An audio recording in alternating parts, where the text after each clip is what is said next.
ముఖ్యంగా కూటమి ప్రభుత్వం అధికారంలోకి వచ్చిన తర్వాత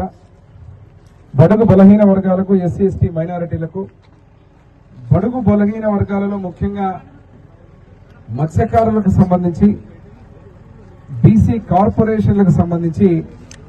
మన ప్రభుత్వం అధికారంలోకి వచ్చిన తర్వాత ఈరోజు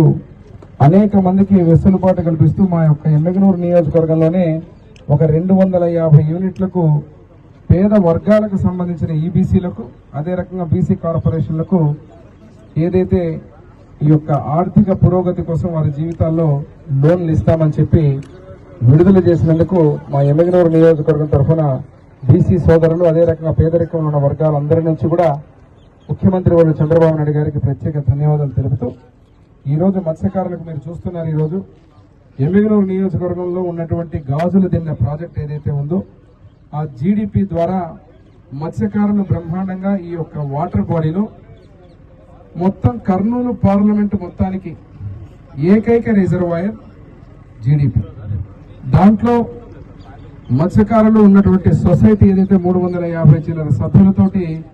బ్రహ్మాండంగా ఉన్న సొసైటీ, ఆ సొసైటీ గత ప్రభుత్వంలో నేను ఎమ్మెల్యేగా,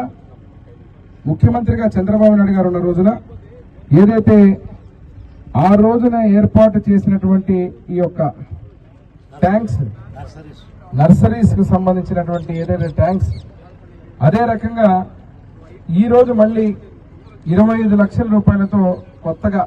ప్రతిపాదన చేసి వాటిని కూడా నర్సరీ ట్యాంక్స్ ని పునరుద్ధరించడం జరిగింది. కానీ దురదృష్టవశాత్తు ఏమంటే గత ప్రభుత్వం జగన్మోహన్ రెడ్డి గారు ముఖ్యమంత్రి అయిన తర్వాత మత్స్యకారులకు సంబంధించిన ఏ అభివృద్ధి కూడా, ఏ దృష్టి కూడా పెట్టకపోవడం, ఏ ఒక్కరికి కూడా ఈరోజు కేంద్ర రాష్ట్ర ప్రభుత్వాలు సంయుక్తంగా ఇచ్చేటువంటి ఏ ఒక్క పథకం కావచ్చు, ఏ అసెట్ కావచ్చు, ఏది కూడా ఇవ్వకపోవడం, మళ్ళీ ఈరోజు ప్రధానమంత్రి గారు నరేంద్ర మోడీ గారి నాయకత్వంలో రాష్ట్రంలో ఎన్డీఏ కూటమి ముఖ్యమంత్రి వారు నారా చంద్రబాబు నాయుడు గారి నాయకత్వంలో ఏదైతే పిఎంఎస్ఎస్వై కింద ఉన్నటువంటి ఈ యొక్క పథకాలన్నీ కూడా మత్స్యకారులకు అందించాలని, అదేవిధంగా జీడీపీలో ఉన్నటువంటి సమస్యలు, సొసైటీలో ఉన్నటువంటి సమస్యలని ఇక్కడ చూస్తున్నారు మీరు, ఏదైతే నర్సరీస్ ఉన్నాయో పూర్తిగా నిర్వీర్యం చేసి ఆ నీళ్లు కాదు కదా అర్థన్ పాండ్స్ ఏదైతే పక్కన ఉన్నాయో దాన్ని జంగల్ క్లియరెన్స్ కూడా చేయకుండా ఆల్మోస్ట్ అడవిలాగా తయారు చేశారు. ఈరోజు జీడీపీ నుంచి రావాల్సినటువంటి నీళ్లు ఇక్కడ లేకపోవడం, మత్స్యకారులు ఈరోజు ఎవరైతే ఉన్నారో జీడీపీలో నీళ్ల శాతం కూడా తగ్గడం వల్ల కరోనా సమయంలో ఎట్లా ఇబ్బంది పడ్డారో అదే రకంగా మన ప్రభుత్వంలో కరోనా తర్వాత కూడా పోయిన సంవత్సరంలో అదే పరిస్థితుల్లో ఇబ్బంది పడడం జరిగింది. నేను ఈరోజు ముఖ్యంగా ఒకటే మత్స్యకారులకు చెప్తున్నాం, ఇక్కడ డీడీ గారు కూడా వచ్చారు, అధికారులు కూడా,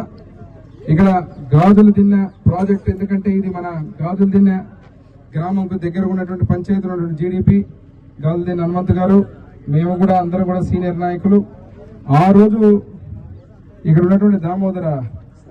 సంజీవయ్య గారు, ఎంత దారుణం, దామోదర సంజీవయ్య గారు పెట్టినటువంటి హ్యాచరీస్, వారు ఆ రోజు నవ యువకుడుగా ఉన్నారు, వారు దామోదర సంజీవయ్య గారు ఉన్నటువంటి రోజుల్లో హ్యాచరీస్ పెట్టి ఆ హ్యాచరీస్ ని, నర్సరీస్ ని ఇవన్నీ కూడా ఒక పూర్వ వైభవోపేతంగా ఇక్కడ మత్స్యకారులు ఆ యొక్క చేపలని, చేపల పెంపకాన్ని జరిపినటువంటి పరిస్థితి. మళ్ళీ ఈరోజు అదే వైభవాన్ని తీసుకురావాలని చెప్పి మేమందరం కూడా కంకణబద్ధులై ఈరోజు ఇక్కడికి వచ్చాం.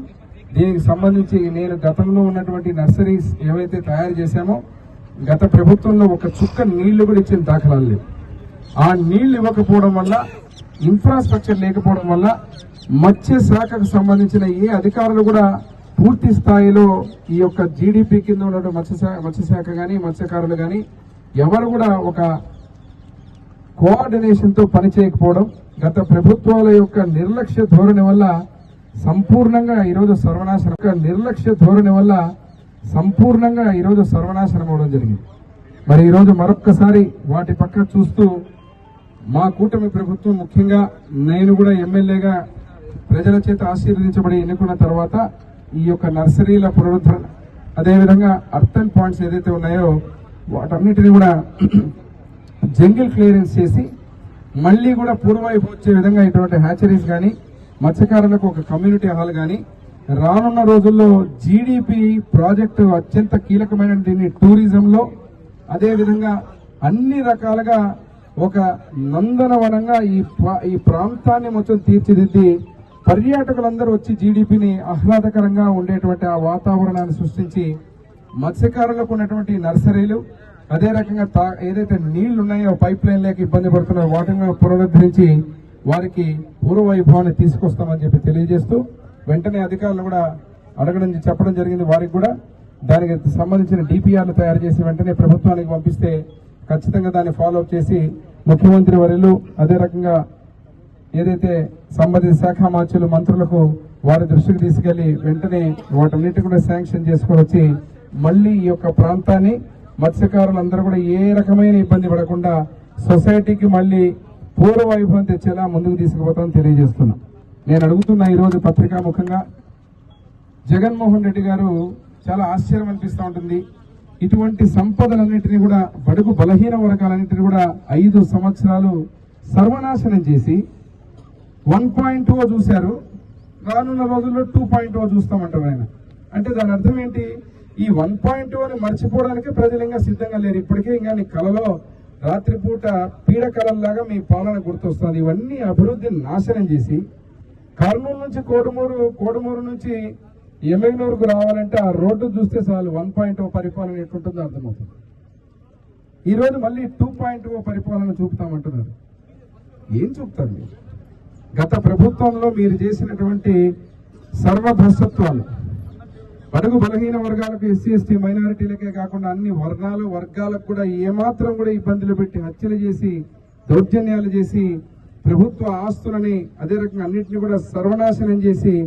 ఏ ఒక్క వర్గానికి కూడా న్యాయం చేయకుండా నేను బటన్ నొక్కినా అని మీరు ప్రజలను పీకలు నొక్కితే ఎలక్షన్లలో ఒకే ఒక బటన్ నొక్కి మీ పీకలు నొక్కి 150 సీట్ల నుంచి 11 సీట్లకు కుదించి మళ్ళీ 1.0 కాదు చంద్రన్న పాలన, కూటమి ప్రభుత్వం, జనసేన అధినాయకుడు పవన్ కళ్యాణ్ గారు, నరేంద్ర మోడీ ప్రధానమంత్రి గారు ఎన్డీఏ ప్రభుత్వాన్ని ఈరోజు అధికారం తెస్తే ఈరోజు ఇంకా కూడా మీరు అర్థవంతమైనటువంటి సలహాలు, అదే రకంగా ప్రతిపక్ష పాత్ర ఇవ్వకపోయినా కూడా మీరు పులివెందుల శాసనసభ్యుడిగా ఈరోజు శాసనసభకు కూడా రాకుండా కేవలం ఈరోజు బయట కూర్చొని నేను 1.0 చూశారు, నాది 2.0 చూస్తారు, రాబోయే రోజుల్లో 3.0 చూపిస్తాను, ఇట్లాంటి మాటలు మాట్లాడుతుంటే ప్రజల్లో చులకనైపోతారు. కేవలం మీ పార్టీ శ్రేణులకు ఏదో మీరు బలం చేకూర్చాలని చెప్పి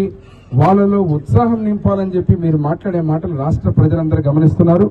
మీరు ఈ రకమైనటువంటి కాదు, ఒక నిర్మాణాత్మకమైన ప్రతిపక్ష పాత్ర మీకు హోదా ఇవ్వలేదు ప్రజలు, అది కూడా గుర్తుపెట్టుకోవాలి. అయినా కూడా ప్రతిపక్ష పాత్రగా మీరు ఒక సహేతుకమైనటువంటి నిర్మాణాత్మకమైన సలహాలు ఇచ్చేది పోయి ఒక అత్యున్నత చట్టసభ శాసనసభకు రాకుండా అక్కడ మాట్లాడకుండా నేను 1.0 నుంచి 2.0 చూపిస్తానంటే అసలు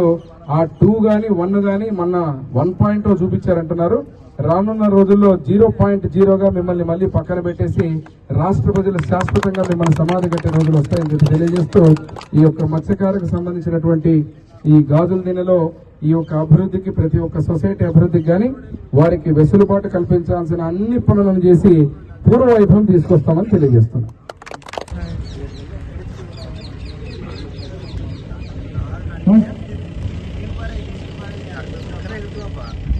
क्या